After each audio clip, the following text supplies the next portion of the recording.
45 of our RYT 200 yoga teacher training. I'm so excited that we've made it to this point, and today we get to all feel like a goddess in the presence of Peter Icavello, in little pun unintended, owner of Presence Wellness in Westport, Connecticut, and also Bronxville Wellness Sanctuary. And he's gonna make us feel like a goddess today. Not only is it goddess pose, but it is a special treat because it is reclined goddess pose as our pose of the week. As you may recall, the SHARE method is based on no tests or quizzes and repetition so that anybody, regardless of ability or inability, can learn to be a confident yoga teacher by limiting the scope of yoga. We have a pose of the week for 45 of our weeks, and that is why we have 45 key signature poses. And then other weeks when we don't offer a pose of the week, we have a review week. So this is week 45, Reclined Goddess, and our review week will be the absolute last week of class, week 52. Why 52 weeks? Well, when you're at home, you can do this at your own pace, but for our incarcerated women, it helps keep a routine, to have something to look forward to each week. And with our 6 courses, that is 6 years of programming. So thank you to everyone who's donated to build that. And without further ado, I will give the floor to Peter. Well, hello to our goddess, Ashley Share. I'll take that. We're all goddess and goddesses at times in life, right? And what's amazing is that secretly Ashley loves anything to do with not having to do a lot of stuff. What do I mean by that? She loves restorative yoga. That's her favorite style. They say you snooze, you lose, but That's in right. yoga, you snooze and you gain. reduce cortisol. And one of the things I love to say is no one will tell you, to like sleep or do less, because everybody kind of gets paid when you're buying their product or running around or waking up at 6 a.m. for a yoga class. But in a lot of ways, sleeping in can serve you better. So, just don't be afraid to trust your instincts. It's interesting you say that. I just want to say one thing on that. I always say vitamin R, rest, is the best medicine. So restorative yoga is built for a reason. Yoga Nidra is there for a reason. Savasana is there for a reason, right? So rest is time of integration, self-reflection, and also for you to go inward. Even if you're not asleep, you have the opportunity to go inward and restore the body. Like you said in the beginning, reduce cortisol. Very important. We live in a very stressful society, and then you add America onto that, it's even more stressful. So, I'm from America, so I can say that with a smile. A true New Yorker. True New Yorker. Rest is best. That's why these poses are built into sequences. That's why we build rest into our yoga practice, because we have fire, and then we need to calm the fire down, right? And how do we do that? By restoring, by resting, by feeling support from earth. That's why a lot of these poses are done with us lying on our back, because you need to feel that support. And you need to feel what it's like to be in a restorative pose. And sometimes, for those of us who have overactive minds or overactive bodies, those are the things you need the most. I don't know who he's referring to. So those are the poses you need the most. When you feel like you can't do Savasana, that means you need it more. So they say, if you're too busy, typically we should meditate for 20 minutes, but if you're too busy, you should meditate for an hour. There's a reason why they say that. It's so interesting. I'm just going to turn on this light because my busy mind is thinking about it. But I do remember a friend who moved, who is a yoga teacher, and she just kept teaching, and she was my private teacher. Jen Cadarso, miss you. And I said, well, you're moving, so how do you have time to come and teach? And she said, because I'm moving, that is why I have to make time to teach. And she kept her regular teaching routine, and through all that chaos, it was grounding. And I think in a lot of ways, when things are really rough, throwing more time at the problem doesn't necessarily help it. So keeping your routine can help you stay grounded. So it is interesting. There is always time for a yoga practice, but we just have to prioritize. Right. And just because time is the thing, right? We have to, people say, I don't have time. It's because you don't make time. So just like you're making time to be moving and doing things that are probably not fruitful, meaning scrolling on Instagram or Facebook or TikTok or all those other things, you can be using that time to restore and rest. Remember, those things, computer, phone, laptop, iPad, are just tools. They're not life. They're just tools. So the time that you would have spent 15 minutes or so, 20 minutes or so scrolling, looking at meaningless pictures of furniture or people or somebody else's, what are they doing, an ex-boyfriend or girlfriend or an ex-somebody, non-binary person, whatever it is you choose. I'm sorry, We're really PC, but you know, we're also like over 21, so we don't really know the terms. All the terms, I apologize. We're learning on the job. But I do. Trying to be as respectful as possible. Even though I don't know all the terms, I respect all individuals. Come as you are. And I would just say to you that rest is very important. Rest is very important. Equally as important as being active. So with that said, why don't we go into a little meditation here? And let's get comfortable in this meditation by just gently drawing our focus and attention inward, closing our eyes, or having a soft gaze. Notice, give yourself options. If you don't trust in closing your eyes with your surroundings, have them slightly open. Be aware. And as you draw your focus and attention inward, begin to take an internal scan of the body.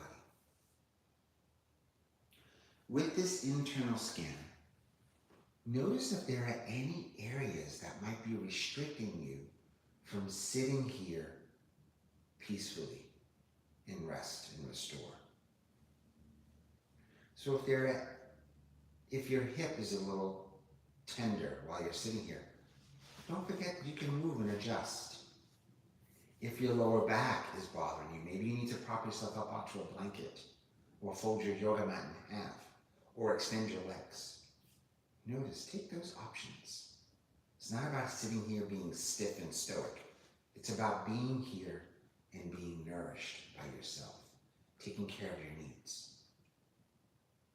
Gently soften the space between your eyebrows by relaxing your eyelids. Notice what that feels like just by paying attention to those areas and letting them go. Let's draw attention to our jaw by relaxing our lips, parting the jaw, which helps soften the face.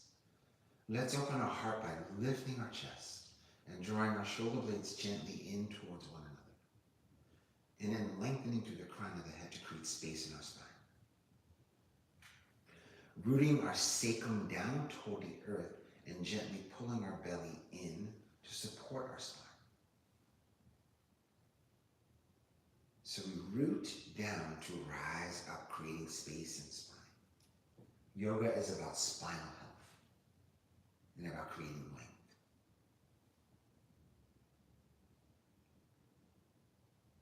And let's begin to draw attention to our breath. Inhale, fill the belly like a balloon. And then exhale, release, relax, and let go. Inhale through the nose, filling the belly like a balloon. And exhale through the mouth with a sigh. Inhale and exhale.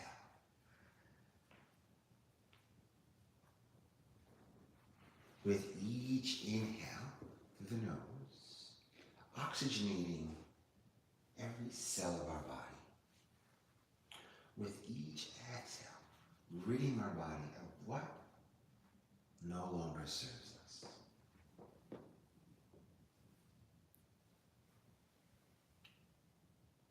Inhale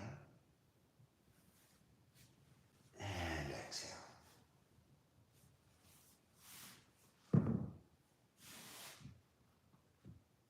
Inhale and exhale. And as we go a little silent and quiet here, you'll just hear my voice come in just to check in, a little cue here and there. See yourself in goddess pose. See yourself in a restorative pose. And see yourself surrender. Envision yourself surrendering, letting it all go.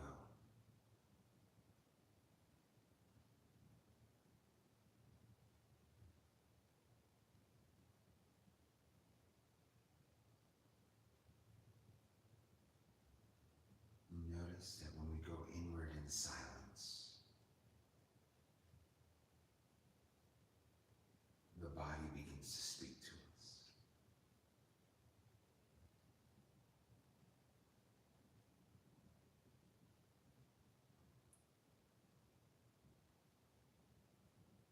The little whispers that lie within our body. Pay attention to those whispers.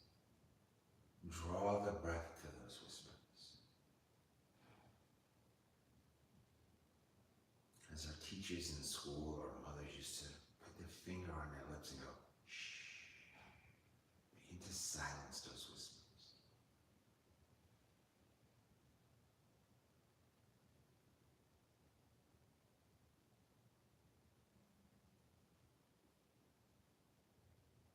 Soften the space between the eyebrows by relaxing the eyelids. Part the lips to relax the jaw.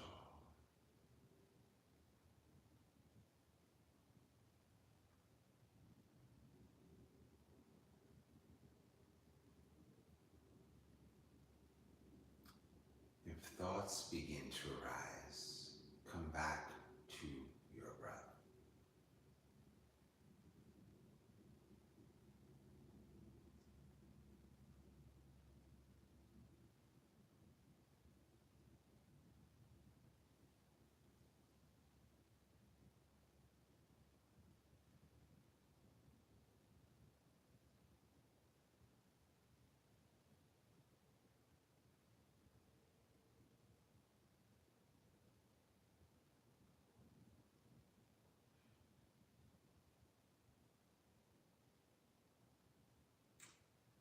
Notice our thoughts like clouds in the sky.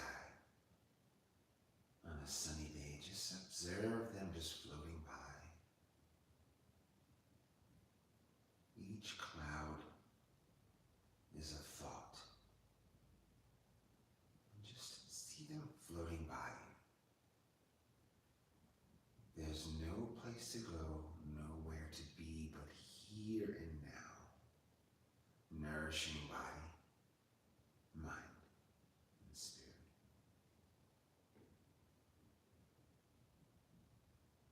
Using the breath as the anchor between the mind and body.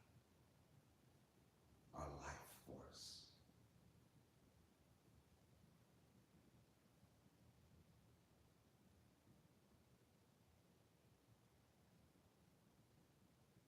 Taking our body from flight, fight or flight, to rest and restore.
just begin to notice without judgment how you feel. Just notice.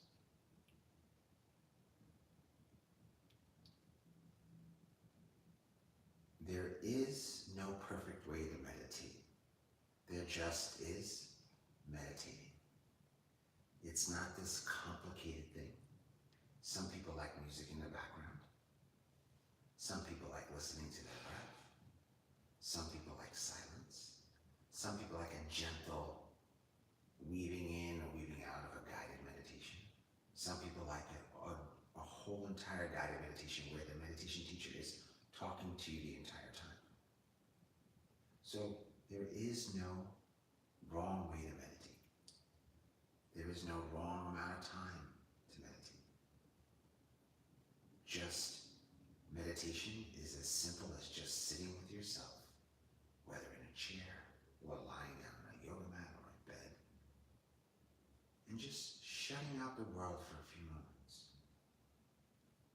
to take care of your body, which takes care of our mind. The mind wants to do so much, and it generally tries to control us.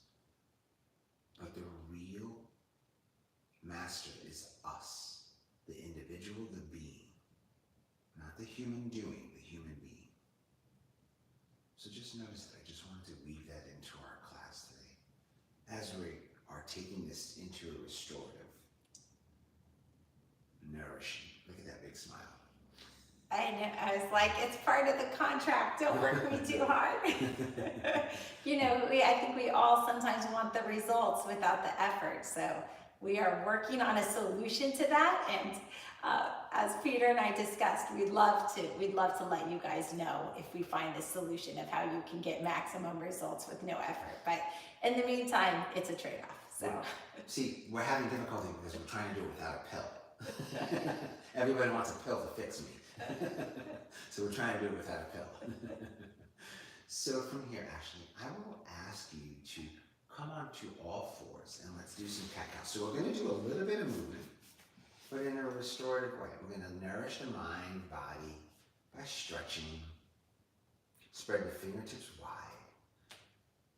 Your hips above your knees, shoulders over your wrist. Doing some cat-cows to nourish mind, body, spirit.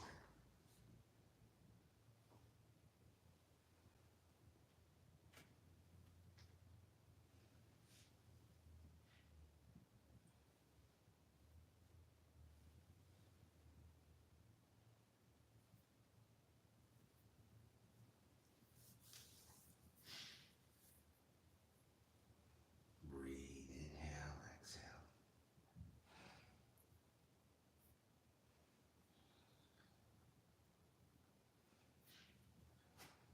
And then very, very slowly, let's come to a neutral spine. And let's come a little bit more forward on the mat. Maybe push your cushion up where you're going to come towards the top of the mat. a little housekeeping. Now We're live, so you see. Extend your Well, just gonna not have an outfit blooper. Okay. Extend your right leg straight back and onto the ground. And then just press through your right heel to stretch through the calf, hamstring. And then just go pump it back and forth. Yeah, just pump slow, go slow, easing into this. Back and forth, back and forth.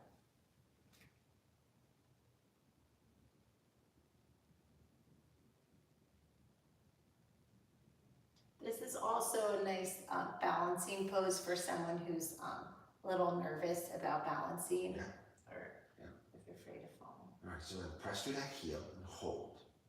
Breathe in. Now inhale, slowly begin to float your right leg. Just float it, just gently. Yeah, not too high. Yes, now drop your right hip down ever so slightly. That's it. No, not all, that's just a little slight. Good. Now look back and you see all 5 toes. That's a great way to measure. Now extend, like press through that right heel, press it straight back. Beautiful. Now pull the belly in, just take the curve out of the spine. Good job, Ashley. Now bring your right leg all the way over to the left side of the mat. Okay. Right leg all up, behind you. your left shoulder. Beautiful. Stretching out your IT band. Now from here, just begin to draw your hips forward and back. A little bit further back, a little bit further forward. Go slow, slow. Good. So what are we doing? We're stretching out that left hip and also your right IT band and right hip. Couple more. Nice job, Ashley. Now, bring your right foot back behind you, straight back behind you, onto the mat. Good, and press with that heel one more time and hold it there. Should feel a different stretch now into that calf, up into the hamstring, maybe even the glute. Now, draw the right knee beneath the right hip, and then bring the knees apart and come into a child's pose. Rest in your child's pose.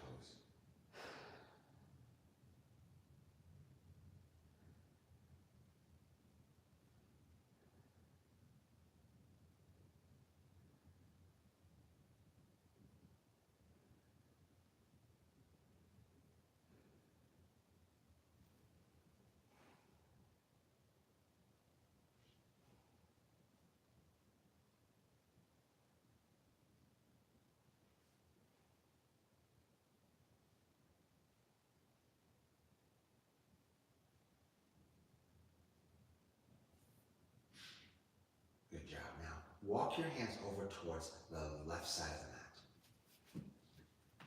Now, press your right hip down. Good. Keep that right elbow lifted.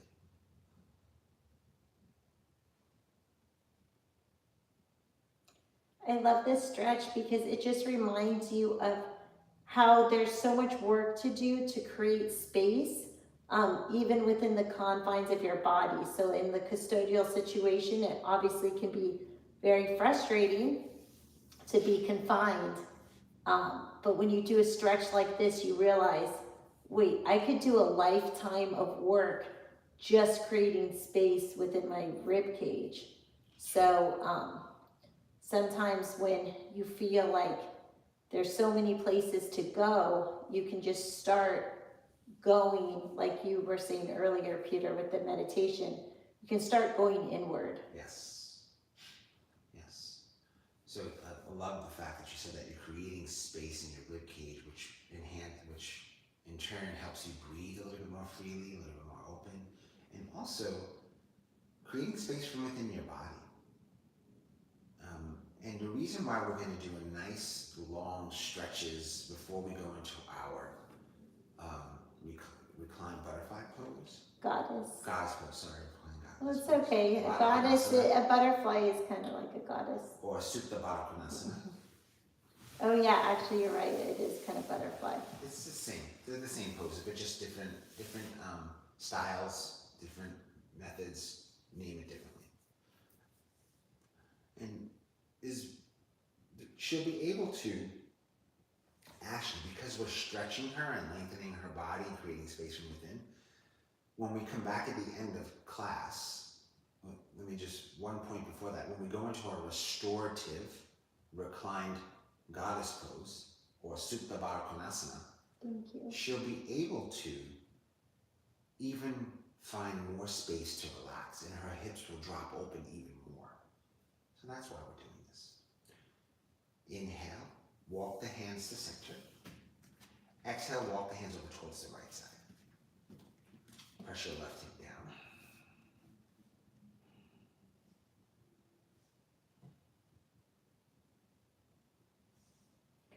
So for people at home, I'll just tell you what I do in my personal practice in case it could be helpful to you, or maybe what you do is better and it could be helpful to me. So, please feel free to comment.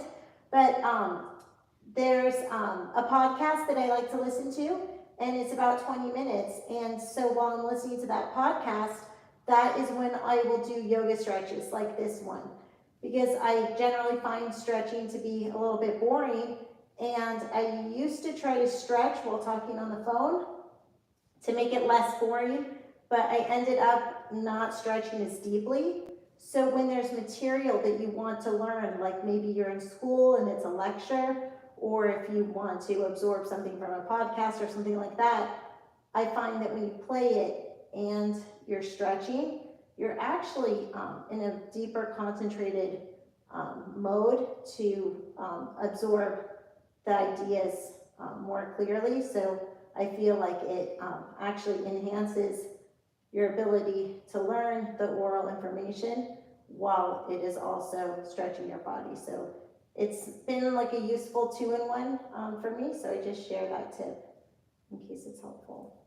It's very helpful because sometimes we need to have our mind occupied elsewhere while we're stretching, because this comes up all the time. Stretching is boring. I don't see a purpose. I will say this to you. As a person who's been in the wellness industry for quite some time, I just started last year, 25 years ago. Wow. As a person that's been That's fancy for 26, by the way. I just did the math in my higher state of concentration through stretching. I will tell you this, the biggest thing I see is people do not take flexibility as seriously as they should. They just get out of their car, they go play a sport, and then they wonder why 3 months later when they first start this sport, tennis, pickleball, which is a new thing now, racquetball, or whatever summer sports they like, why they're injured, why they're out for the rest of the summer, why do they have this injury, why do they have tennis elbow, why does my knee hurt? It's one, not strengthening the muscles properly, not training for that sport. Two, lack of flexibility through the trunk, through the back, through the body. From here, actually walk your hands to center.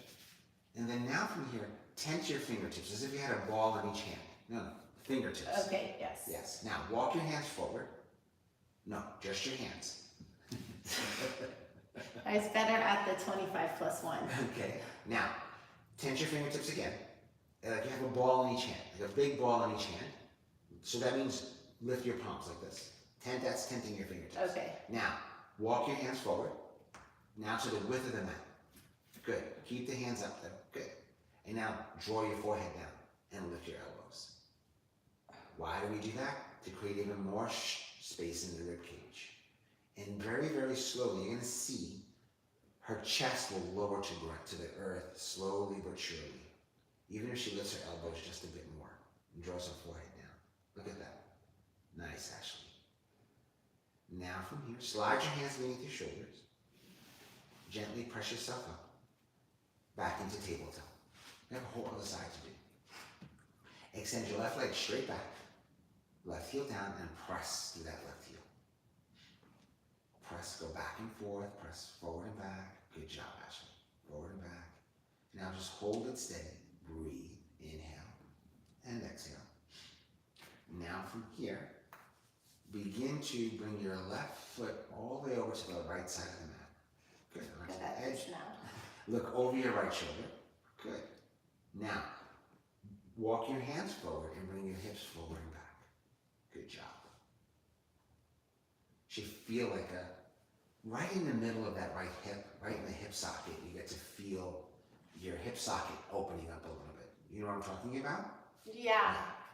I also want to say this is why it's nice to take different people's classes, and it's so amazing you have so many free resources on YouTube, because sometimes you learn different terminology, like Peter is asking me to tent my fingers, and that's something that I don't usually say when I teach, and but so you learn something new, and sometimes you'll take classes and you'll say, oh, I kind of like that, and then you can adopt it into your practice, and that's how we keep growing. Yes. And if people don't know what tenting is, let's just say, imagine you have a ball in each hand, a big ball in each hand, like a basketball, that you have to grip it, just like that. All right. Now, draw your hips back ever so slightly. Good. And then bring your left foot over, back onto the mat, and press through that left heel and hold it there. Very important to take care of our Achilles, our calf muscle, gastrocs, soleus muscles. Why? They help with posture. And it also helps with your knees. And then draw your left knee beneath your left hip. Now, bring your knees slightly further apart than the hips. Walk your hands towards the top of the mat. Now we're going to create circles at the hips. So you're going to inhale, draw your hips forward, drop them over to the right. Yeah. And then inhale, center, over to the left, and then back. Yeah, create big circles, slow, big circles. You know, I'm gonna put my knees straight because it makes my kneecap kind of pop. You got it. So that's an example of like, you know, you're not supposed to feel yoga in your kneecaps kind of thing. Different people have different sensitivities, and despite my 80s leg warmers, my kneecaps what I mean. So when you're in a class, you know, make adjustments. That's you are your own doctor, especially in this teacher training. You are going to graduate as a certified yoga teacher. So how can you guide others if you can't guide yourself? So sharpshooting pain is not yoga. Feeling your kneecap move, that's not yoga. So things like this. Yeah, one thing somebody once told me, instructor, she said generally you're stretching when you feel it on both sides, and sometimes when you feel unevenness of pain, then you know maybe that's an injury, so that's another cue. I don't know, Peter, in your experience, kind of what are some, you know, like, I guess, like, what would be your message for people who try to kind of push it, like kind of when to stop? You just said it, the pain, when you're feeling pain. Yeah. That's the barrier. I would never push anything. Yoga is not about forcing or muscling. So right there, that means do not push it.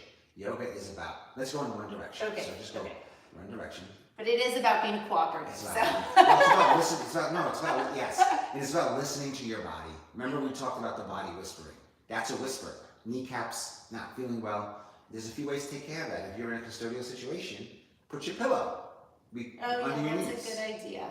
If you happen to be in a yoga class and you don't have props, fold your mat in half.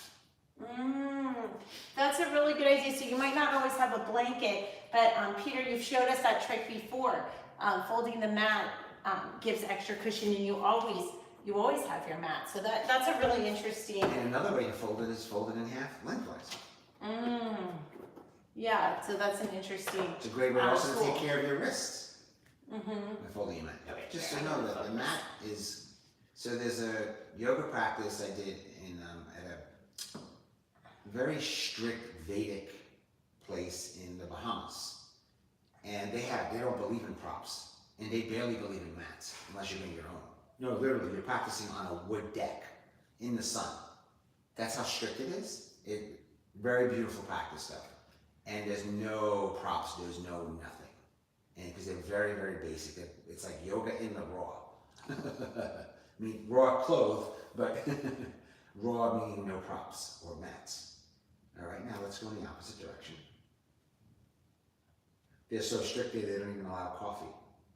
Okay, I'm out. But there's a yogic path right to a very, very, very well-known hotel, Atlantis, to get your Starbucks. Yeah, okay, cool. They can charge like $50 for the coffee. There's a yogic path. And if you're a smart yogi, you bring your own coffee. Yeah, it might be an Irish coffee. Exactly.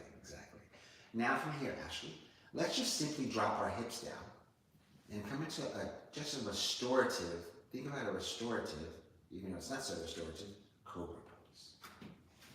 Bend your elbows. Beautiful. Couple of breaths here. Inhale, stretching out the front side of the body, or so as an flexor. And then pressing back into child's pose.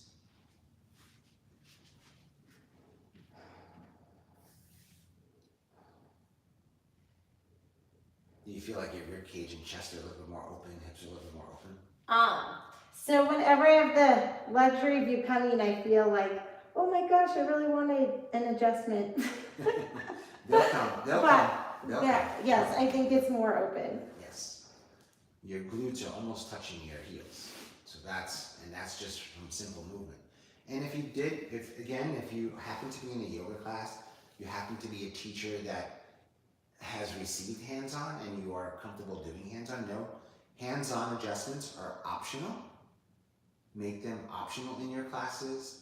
Whether you're doing privates or classes, make those optional. Never force a student into it and then do it to your comfort level, not to the students, your comfort level, because it's about your comfort. You have to take care of yourself first as a teacher before you can take care of your students. I also have to say, post-COVID, it is very possible to be a great yoga teacher and never do adjustments. Yep. So you can like actually skip that part, you know, of the curriculum. So it's no longer required, like alignment and adjustments. Also, because Zoom teaching is, I mean, some people exclusively teach on Zoom. So then there wouldn't be Any hands-on. any hands-on adjustments. So, you know, for people who just kind of want to focus on the basics, you don't have to worry about it. For folks that are taking this teacher training and want to do adjustments, I will say the best advice I got in my teacher training was when you're making an adjustment, just commit to it.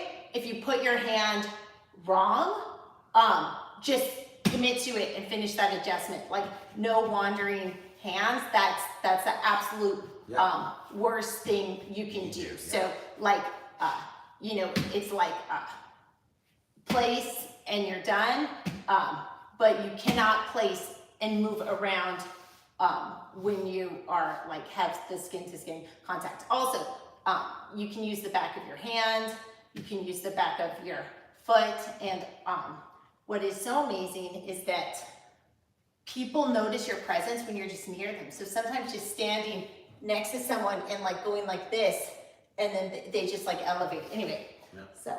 Another thing you could do too is like in this position, someone's vulnerable in this position. You can place a blanket over them and do the adjustment that way.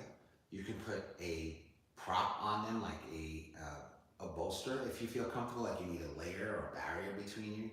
Remember, we have all these tools, and I would say use them. If a person is uncomfortable with receiving, I always ask in the beginning of class, when I teach a class, I say if anyone's uncomfortable with hands-on adjustments, when you're in a position where I might adjust you, just place your hand, if you're face up, on your belly. That means I won't adjust you. If you're face down in child's pose like this, just when I walk over to you, just say no thank you.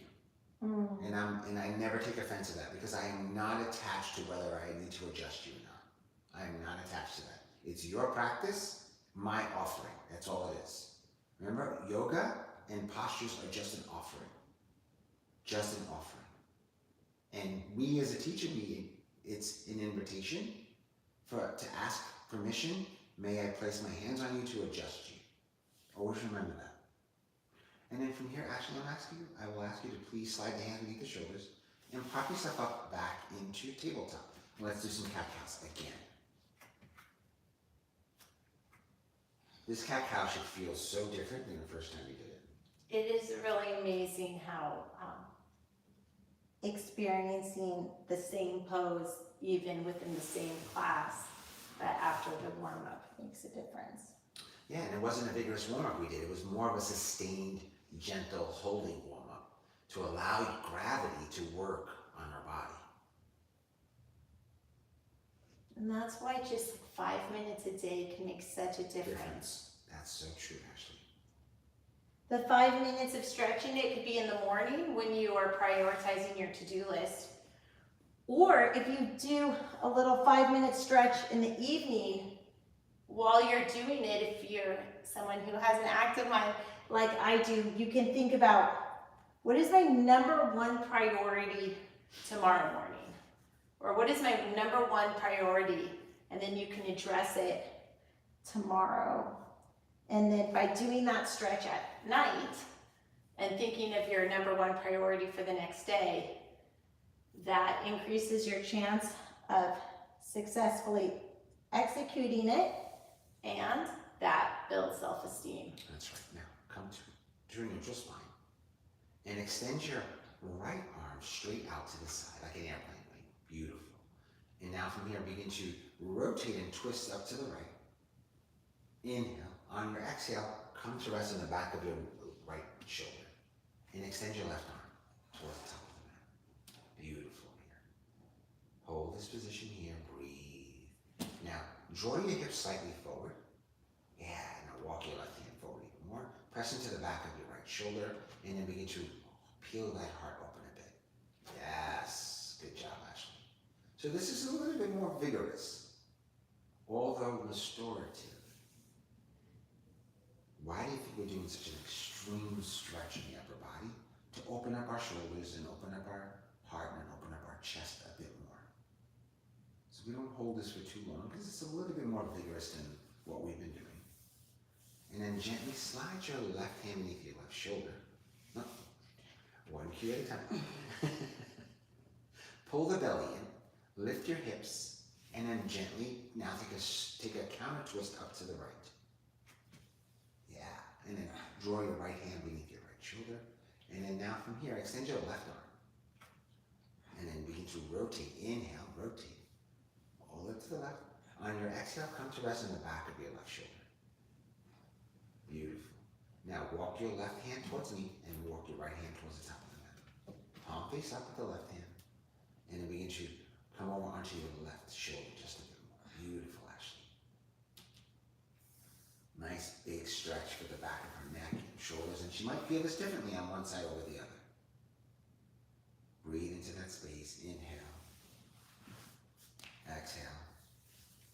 Well, it's also a twist, and that is so good for releasing toxins. And when you do a twist, you might feel a little sick sometimes, and that's, obviously you don't feel well, stop, but like a little sensation may be part of the cleansing process. Yes. And just drink a lot of water.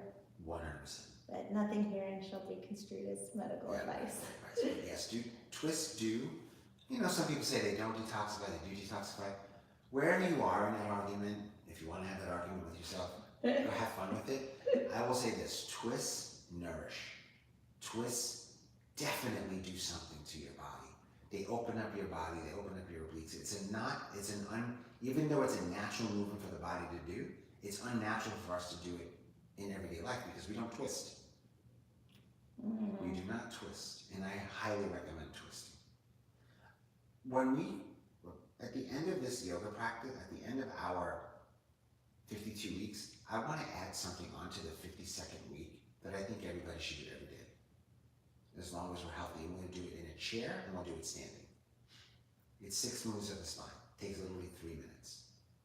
And then now slide your right hand beneath your right shoulder. Spread your fingertips wide. Press yourself right back up. And then from here, extend your left arm out. And then rotate. No, not to the side. Yeah, counter. And then now, beautiful. Now come down, bring your left hand down, and come back to cat-cows. Watch how your thoracic or your spine and I'll just say this, think about it, women, from your bra strap to your middle back, to your upper middle back. Just right before where your top of your back meets the neck. That's the thoracic spine. It's a great space to open up, to be able to draw the shoulders down and in. This helps your down dog, helps your cobra pose, helps your back bends. And now come into a neutral spine, Ashley. From here, begin to extend your right leg straight back and your left arm forward. Beautiful. And then just float your right foot just a bit. So we do a little balance. Pull the belly in. Good. And then draw your right knee down, left hand down. And then extend your left arm, your left leg straight back, and your right hand forward. Beautiful. Pull the belly in. Nice. Breath in. Breath out. And then from here, right hand to mat, left knee to mat, child pose, rest. Thank you. A lot of time on the wrist. So what do we do to balance it out? We rest. We're so lucky, Peter, to have all of your anatomy experience to guide us through the anatomy of the poses and learn about the thoracic spine. So thank you. Well, here's something that you and I have never done that is so nourishing in our child's pose. It's not easy to do, but it's so restorative and great for our wrists. Turn your palms to face up. What a stretch for your triceps, right across the elbows, and try to relax the thumb. Just have the thumb just come in towards the hand. Like No, just your thumb. Just move your thumb. That's it. Because your thumb's working. We don't want it to work. Yeah, it's amazing, that little micro adjustment. Mm-hmm. What she's really asking for is a tip here. She wants her hands up, but she's asking for handouts and tips. I'm asking for a handout.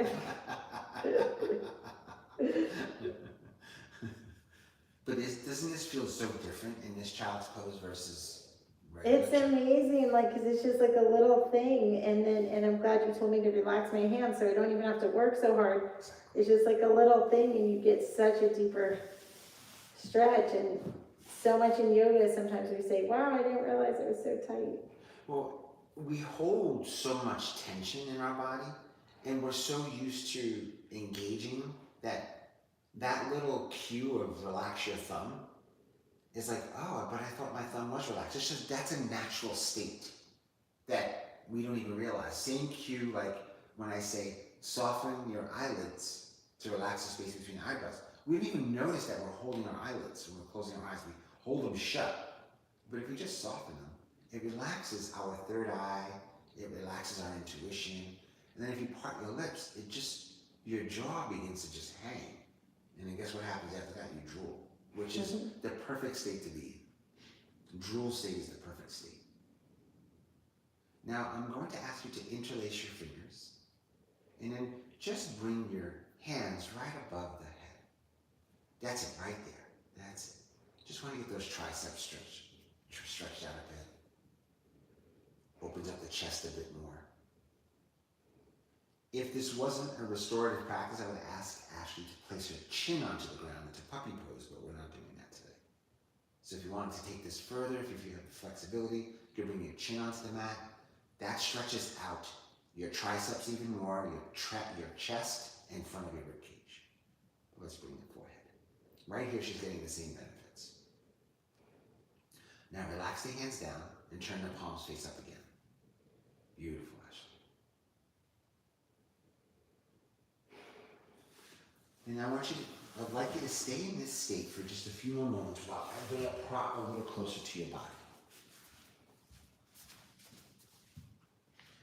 I call this next pose the money pose. There's a reason why. I didn't coin that phrase, someone else did, so I will not take credit for it, but it is money pose for a specific reason. And now that we're all paying attention. All right, so imagine doing a very fiery practice, lots of planks.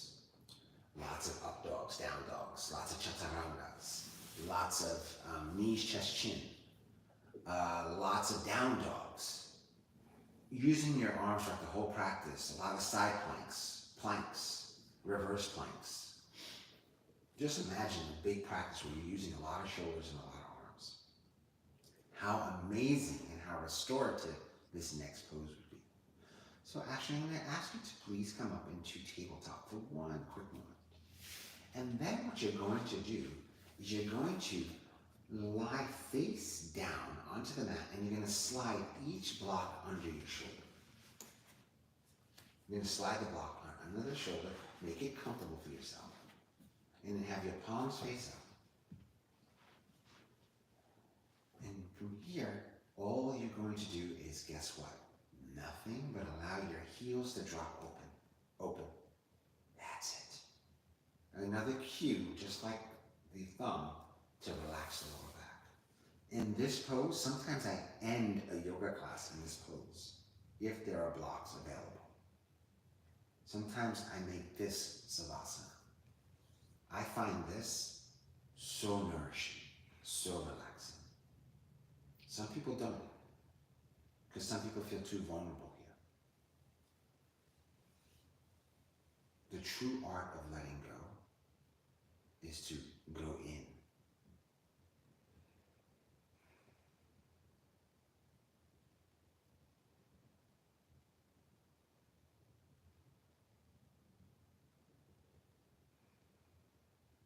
This lengthens your chest, lengthens the back of the neck,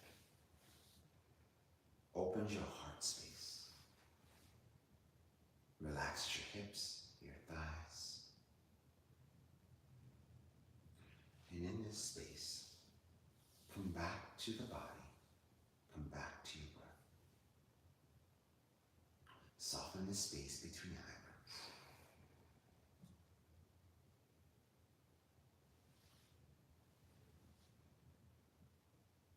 Relax the jaw by parting your lips.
Inhale, fill the belly, ribs, and chest. Exhale, chest, ribs, and belly.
A few more rounds of breath.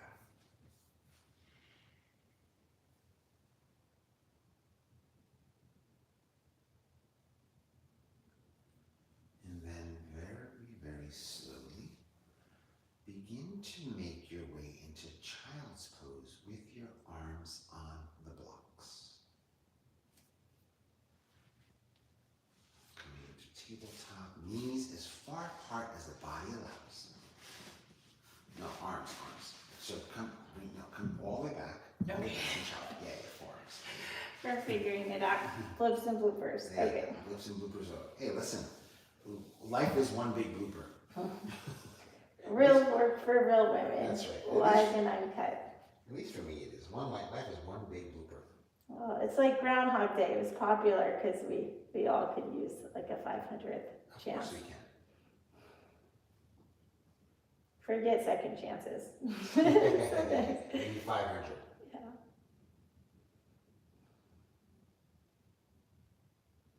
Inhale, fill the belly, ribs, and chest. Exhaling, chest, ribs, and belly. Inhale, fill the belly, ribs, and chest. Exhaling, chest, ribs, and belly.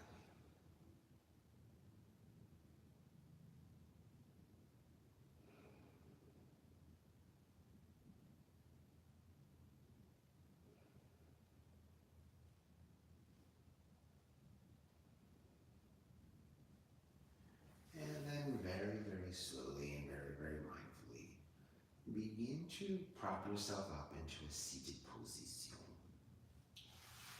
You can face that way or face the camera, whichever way you like. That's Ashley. Just gonna make my setup Well, symmetrical. I'm gonna mess it up again. So. Okay. Let's see, life is a little messy. Exactly. So Wow, that was relaxing, by the way. I just feel like we just woke up together. So wow.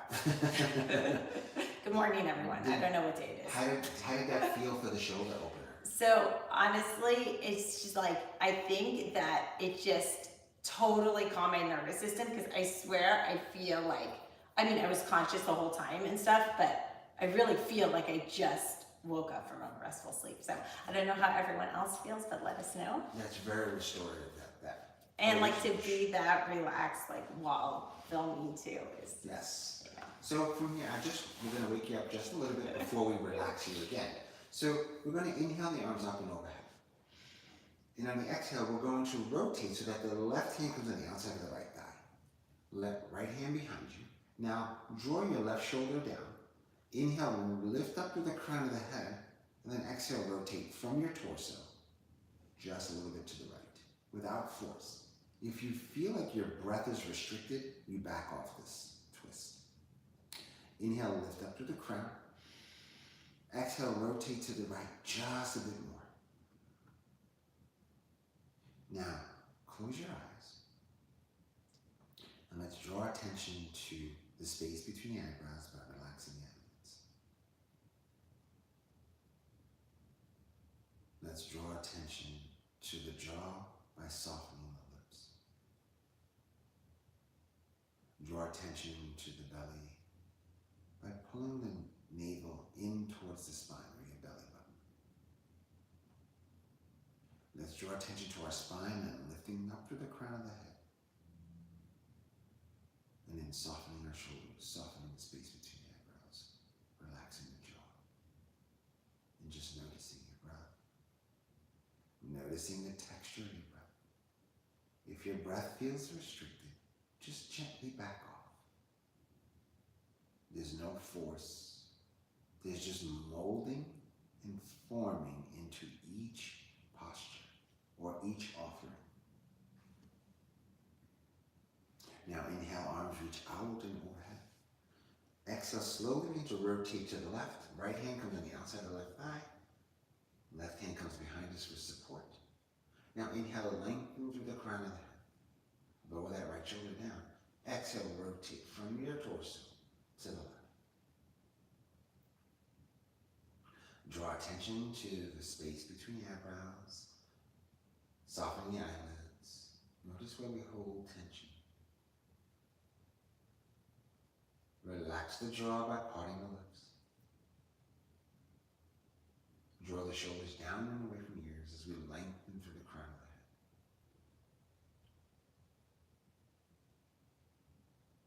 the head. Inhale, lift the crown of the head toward the sky.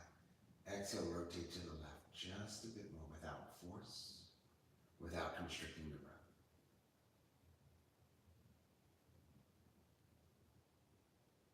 One more breath. On your inhale, arms lift up toward the sky.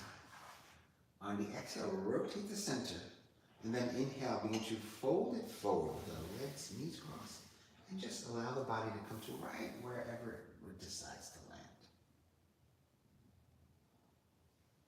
Without any force, relaxing our shoulders, relaxing our eyelids.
And then very, very slowly begin to slide the hands beneath the shoulders first. Slide the hands beneath the shoulders first.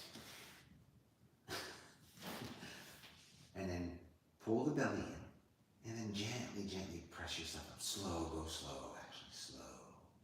And then bring your hands behind you. And then from here, begin to uncoil the legs.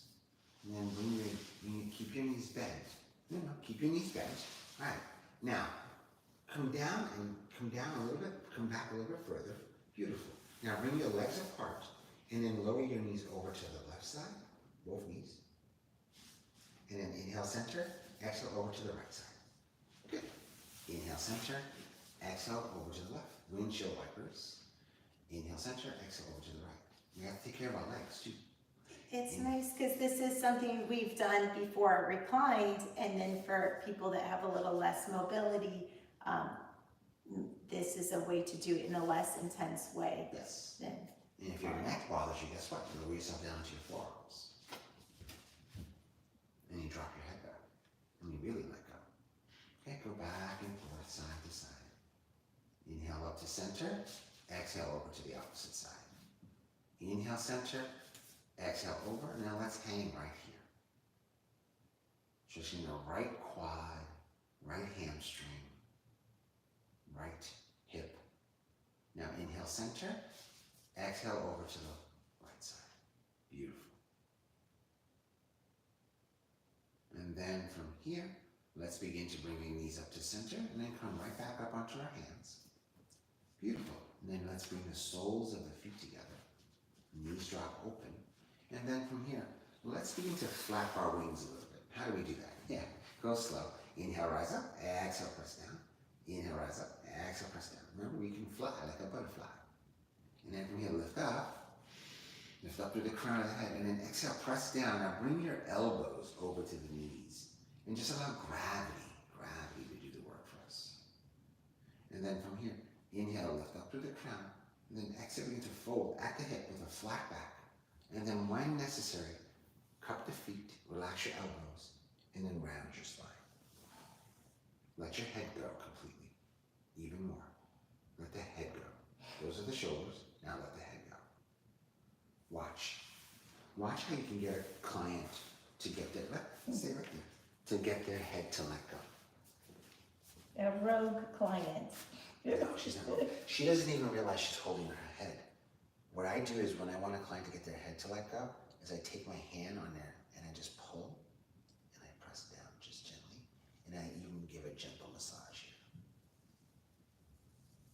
Peter is a certified massage therapist, so that works for everyone else in a yoga teacher training. Do not give a massage, or at least we do not teach that as part of that. Yes. The share method. But if you have your own independent massage credential, then great. That is between you and your massage school and your client, and that's certainly an added client perk.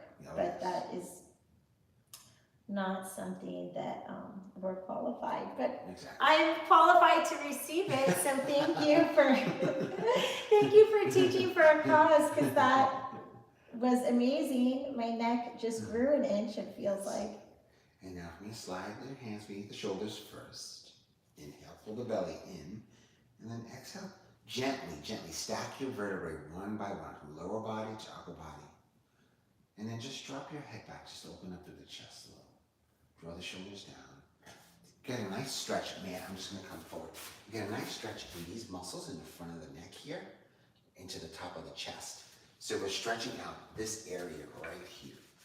Don't you think that's necessary to stretch that? Because we spend so much time with our head forward and looking at our phones or other equipment. And now draw your chin back to parallel. Beautiful. Now I'm going to ask you, Ashley. He tricked you. Bloopers. Yeah, he didn't like what I just did there. Now I'm going to ask you, Ashley, do you want to do a reclined goddess in facing the camera, or would you like to do it sideways? Oh, I don't mind either way, and you're the pro, so you can tell us what to do, but I was going to say if you wanted to also show like prop variation. Don't worry, I got you. But yeah, I'm happy to. Maybe we'll do it sideways. Yeah, okay. And then from here, we're not going into it yet. Okay. She's already ready to It's just restore. like the teaser. Yes. It's gonna like make me So do 12 very, push-ups or very something. slowly, we're going to work a little bit before we get there. Okay. Oh, Jesus. She's like, oh my goodness. Now, bring your knees together. Now, extend your arms face up. No, palms face up. Now, gently round your spine. Good. And then slowly, slowly, slowly, using your core, lowering your shoulders, dropping your shoulders down, using your core, begin to lower yourself toward the earth. Slow, slow, slow. Now draw your knees into chest. Give yourself a nice little hug. And then bring your knees away from your rib cage into your armpits. Yeah, good. Again, we have to prep ourselves for each pose. Even though this is a restorative pose, it's good to prep. And then from here, Ashley, I'll ask you to have your elbows come on the inside of the knees and your hands reach for the outer edges of your feet. Happy baby. Good job, Ashley. Inhale. So she has the flexibility to reach the outer edges of her feet from here. But this is one grip, you can do it like this. The other grip is you can do it like this as well. So if you don't have the flexibility to reach all the way around, or if you want to get a little bit further, a little deeper into your happy baby, another way to get a little deeper is to have the hands turn, reach for the heels. And then what I would ask Ashley to do, I would ask her to begin to just lift her head ever so slightly. Now, and then press the back of her head down. Beautiful. Reach for the heels again. Now, imagine pressing her sacrum down as she pulls her belly in. That stretches her lower back and spine. Does that feel really good in that lower back, Ashley? Yeah, that's amazing. And just going straight into Reclined Goddess, you wouldn't have this spinal stretch because when you bring your legs down, then you have your glutes lifting up and creating space behind your lower spine. So. Exactly. So we create the space first so the body learns what it feels like to be just about flat on the mat. And notice not every practice, not every day are we going to be flat on our mat. Not every day. Some days you will, some days you won't. It's good to practice this. And you can hold this for as long as you want to. Now I'm going to ask Ashley to rock the baby. Just go back and forth, slow, slow, slow, slow. Some people do fall out of the crib, just so you know. I've had people fall out of this pose and it feels like a thump, like they fell 15 feet. There's a big thump sometimes in class and I just laugh. It's a laughing moment. They laugh too. With them, yes, with them. Not at them. No, they laugh, I laugh. They don't laugh, I just say, oh boy, are you okay first? And then I laugh. I usually ask, are you okay first, even though I am laughing inside. But people who fall right out of this, because people decide to go too fast with this, notice how slow Ashley's going, how deliberate, with intention. It's not about speed, it's about restoration. And then from here, Ashley will do one big stretch for your hamstrings. Grab the toes, reach for the big toes. Now, gently straighten out the legs. Gently, go slow, straighten out the legs. Look at that flexibility there. Now, I'm going to ask Ashley just to straighten out her knees a bit. Good. So we'll hold this for just a brief moment. So this is down dog, basically, on her back. And then very gently reach both hands behind the knees and just allow both feet to just drop and relax, release, and restore. No, hold behind. Now, begin to sway your hips side to side. Now, place both hands on your knees, and then create some circles at the hips. Very slow, slow. So same thing we did while we were on our knees, now we're doing them off our knees, doing it in a reclined position. So remember we did some circles, then you're going in the opposite direction. Now go the opposite direction. I also want to say when you teach, it's common for new teachers to want to memorize everything and have the script, but it's really beneficial for a class, for a teacher to observe their students and modify. You know, since kindergarten, we've been touching toes and doing a butterfly stretch. Like I like to tell people, you know, it doesn't take a genius to be a yoga teacher, you know, so maybe this is a stretch Peter's done before, maybe it's not, that you can, invent things, like we can call this a variation on one side, or, you could just be in a class and kind of come up with new things. Creativity is,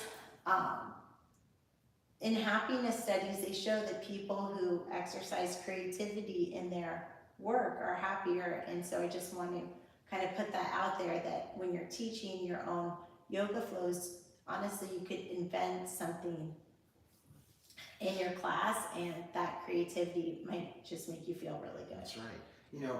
Having a class written out is good structure and a good outline, but don't be afraid to deviate outside of it, because some people work with structure better. Some people have to plan, have to have the music, coordinate with this and all that other stuff, but don't be stuck and don't let it ruin your day if you show up to a studio, the Wi-Fi's not working, your Bluetooth is not working, or whatever. Just, again, be inventive, be creative, and go with the flow. Okay, Ashley. Now I'm going to ask you to bring both arms out to shoulder height onto the ground, and then draw your knees over towards the right side. Look over your left shoulder. Now extend your legs towards the right.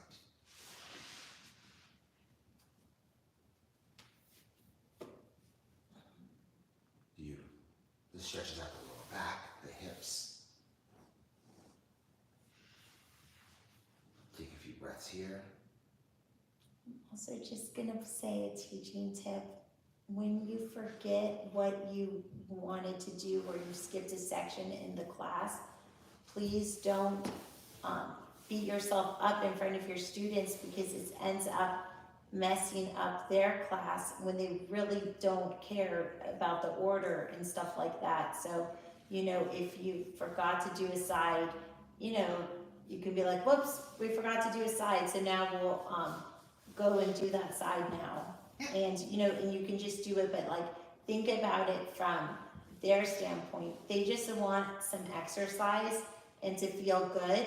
They don't really care if you A+ executed your plan or not. They care about what benefit they are receiving to them. So when a teacher starts apologizing a lot, that just makes the students kind of feel insecure and uncomfortable in the class. So, just put on a big smile and make the best of it. And I love to tell my students, the bigger the mess up, the bigger the smile.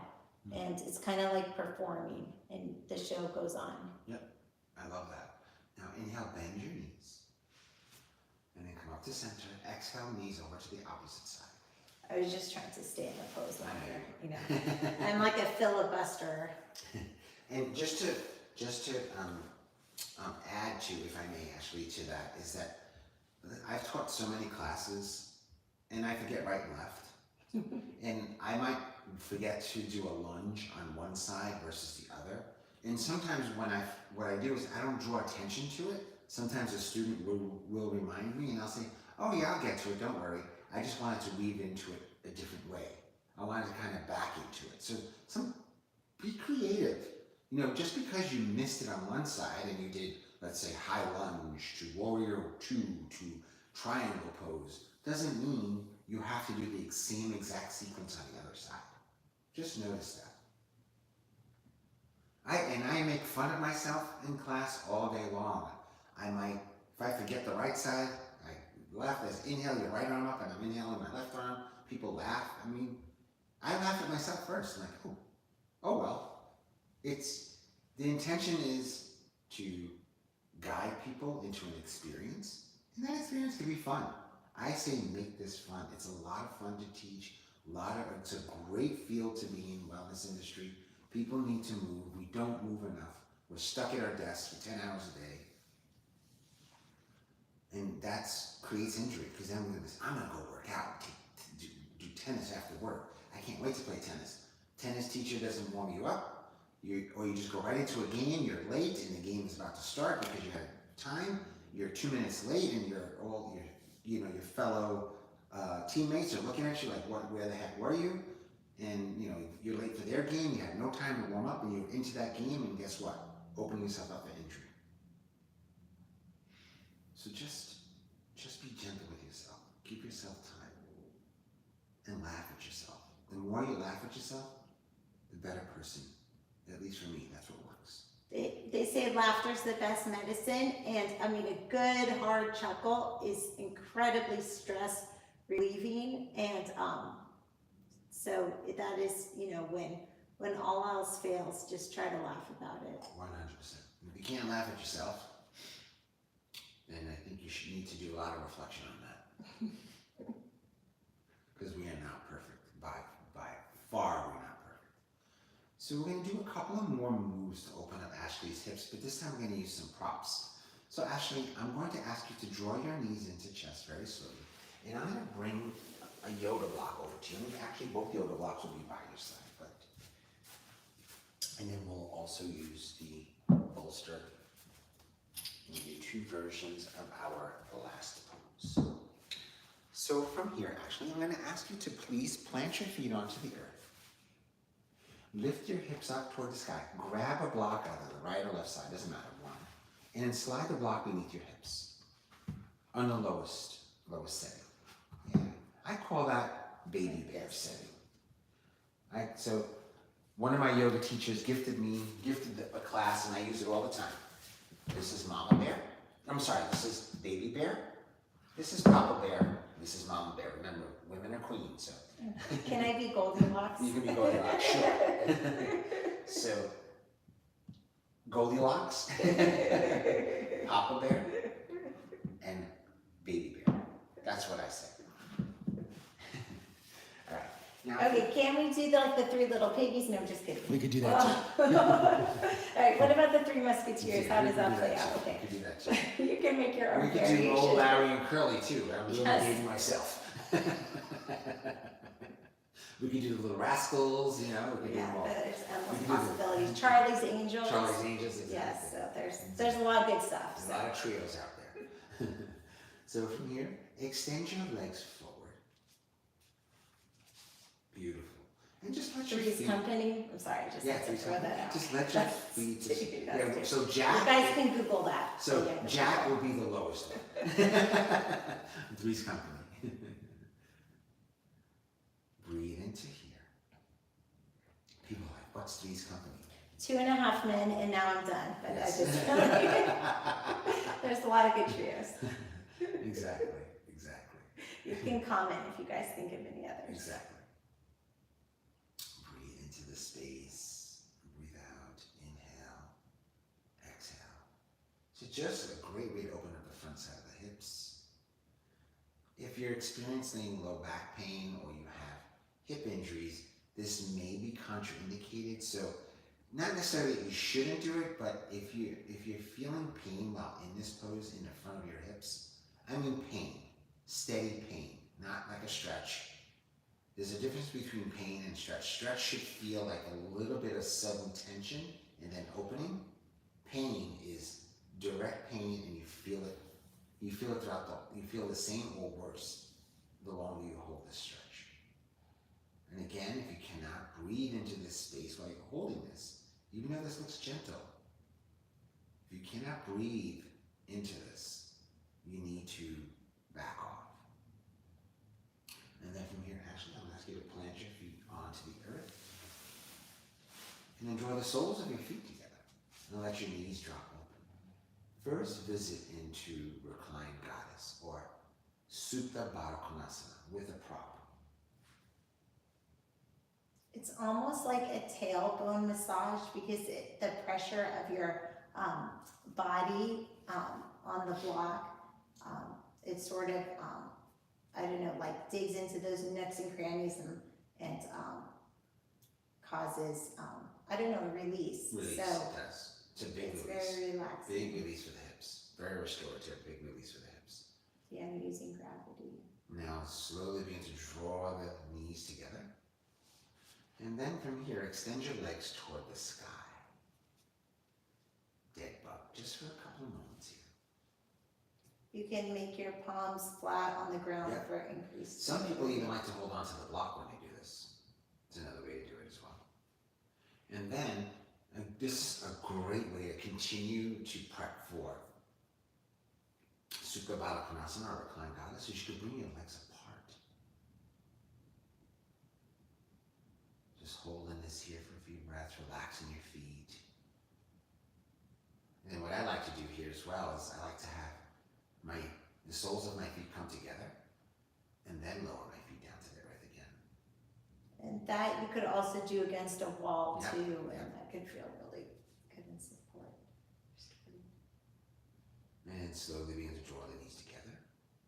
Let's lift the hips very gently. Slide the block out from beneath us.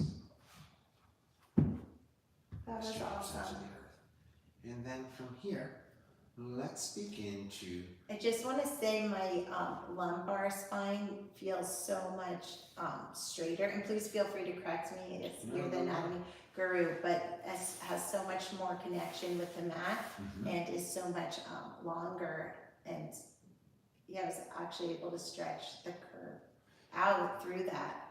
100%. It feels different than before we were on the block. Well, and you're right in saying that because you stretched out the front side of your body so that you can lower. So that you can lower. It's a great way to prep for Supta, Baddha, Kanasana, because I'm going to use Supta, Baddha, Kanasana in our practice for today as Savasana. Sometimes people think of a block as like a cheat or something, like not being advanced, but actually it's a tool to get deeper into a stretch. Like I would not have been able to stretch my back so much had I not been on the block, and then being on the block and then being off the block is sort of like running with weights and then taking the weights off and then running faster. That's 100% a great way to say that. Actually, the blocks are there to increase flexibility and also to increase strength. Believe it or not. Now from here, I'm just going to ask you to draw the soles of the feet together. And then bring your arms about palms up. And then bring your arms about 6 to 8 inches away from the body. And begin to turn your focus and attention inward. And take an internal scan of the body.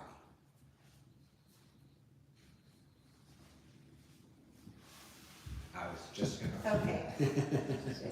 Taking Just housekeeping. Internal scan of the body. As you begin to notice your breath. Notice the texture of your breath.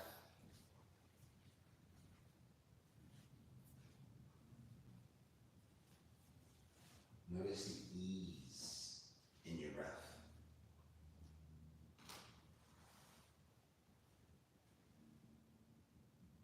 Softening the space between your eyebrows by relaxing your eyelids. Parting your lips to relax the jaw. Let the flies fly in, as I say. Opening up your heart. Softening the belly. And feeling the support of the earth beneath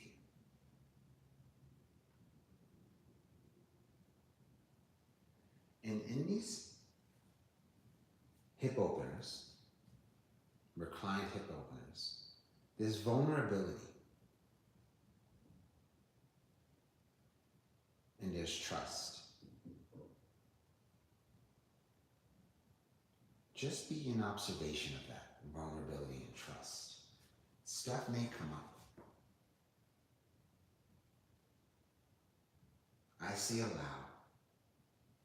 Some people cry. Some people laugh. Some people snore. And some are just silent in their own space. Whatever arises, just allow. Allow the moment to present itself.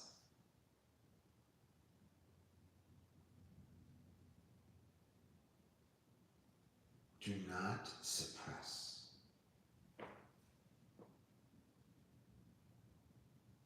Allow yourself to be vulnerable. Mother Earth has got you. She's got you. She's supporting you right here.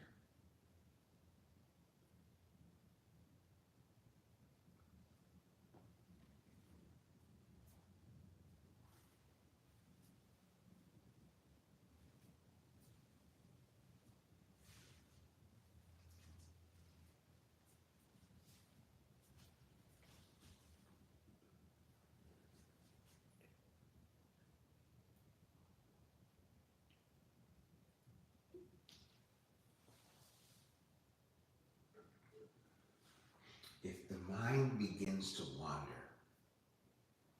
come back to your breath. There's nowhere to go, no place to be but here and now.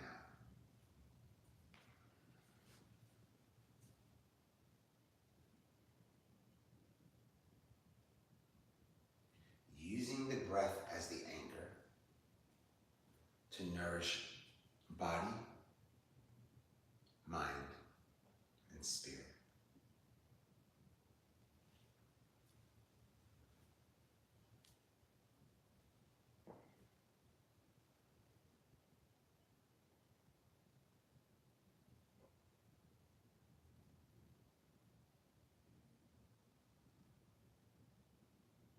And then very, very slowly begin to bring awareness back to your body. Begin to wiggle your fingertips as you begin to wiggle your toes. Yes, you can wiggle your toes in this position. Gently, slowly begin to just turn your head side to side. Go slow, there's no rush.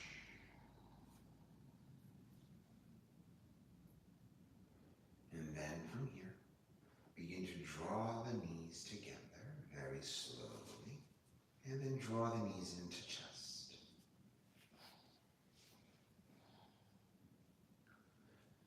And then when ready, come on over onto your left side. And then gently press yourself up into a seated position.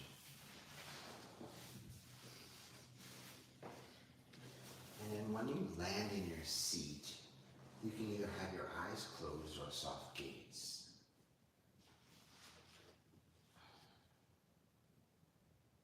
Coming back to where we started. And just notice if there was a shift. Sometimes there's a big shift, sometimes there's no shift. Sometimes there's a subtle shift. There doesn't have to be one. And sometimes at the beginning of a practice, we'll set an intention. If the intention didn't come to fruition, no big deal.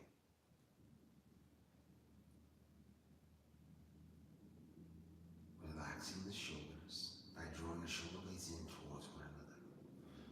Rooting our sacrum down toward the earth. Gently pulling the belly in to support our spine. Lengthening through the crown of the head. Parting the lips to relax the jaw. Softening the eyelids to soften the space between the eyebrows.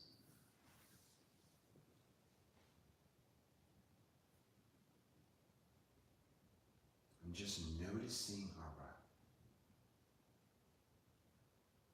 Noticing our breath.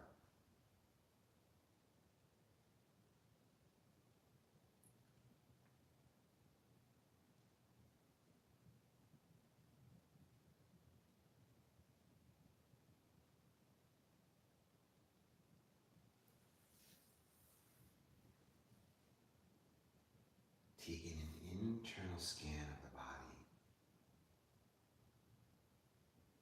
Noticing any areas of tension that may have been released in this restorative practice. Noticing if we quieted any whispers.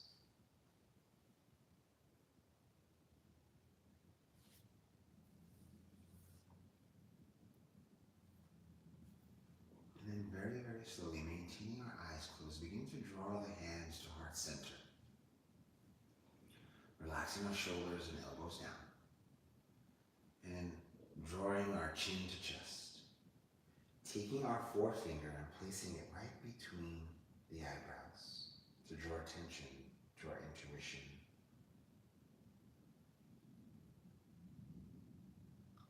And as we lift our head in gratitude for taking the time to be here, to practice in the gifts of yoga. The light in me honors the light in you. Namaste. Namaste. So any parting words, Ashley? Thank you so much, Peter, for teaching for a cause today. If anybody else would like to teach for a cause, it's a wonderful opportunity with our charity. And you can email yoga@ShareLove.Fund. That's yoga@ShareLove.Fund to teach for a cause. Also, if you are not currently enrolled in our RYT 200 program or any of our training programs, you can learn more about them at ShareLove.Fund/train. We offer all 6 Yoga Alliance accredited courses, including the YSAP. Namaste. Namaste. Thank you so much for being with us today.